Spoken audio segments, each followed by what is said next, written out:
So yun na nga mga idol, yan, kumukulo na. Ayan. Yan. Luto na ang adobong igadong Kapampangan. Yan.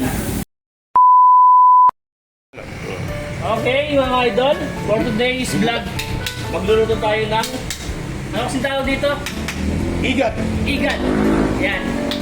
Sa Kapampangan. Talunasan. Talunasan. Yun. Ito, pinakuluan ko na. So yun, lagyan ko na nga ng mantika ito at magigisa tayo dito. Yan. Lalagyan ko na siya ng bawang. Ayan. Lagay natin ng bawang mga idol. Tapos antayin natin mag golden brown. At ito mga idol, add natin yung sibuyas dito. Ayan, sibuyas. Sibuyas. Ayan, antayin lang natin mag golden brown to.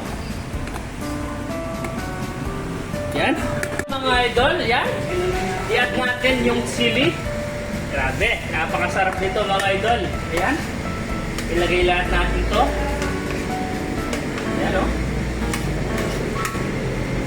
Ayan. Tapos, mag-add tayo ng paminta. Lagyan din natin ng laurel.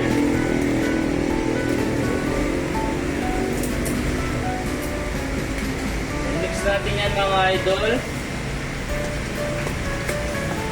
Lalagay ko na rin yung pampalasa natin. Unang kagat. Pagsasabay na natin to para isang kulo na lang. Okay? Lagyan natin ng tomato, toyo. Toyo pala to, sorry. Silver spoon.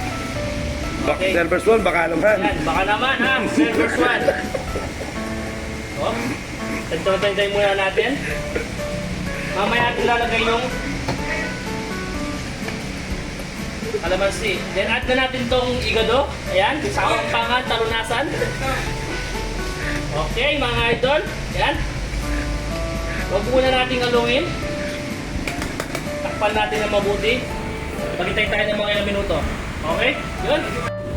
So yun na nga mga idol. Yan, kumukulo na. Ayan. Yan. Luto na ang adobong igadong Kapampangan. Yan. Sheesh! Dito nga lang pala yan. Sa shop ni, ayan o, ni Lodi. Sa mga gusto magpagawa ng sasakyan, yan, punta lang kayo dito sa Auto Care. Ayan o. Beside Sea Oil. Sa Sea Oil. Yan. Ayan o. Dyan lang yan ha. And thank you mga idol. Cheers!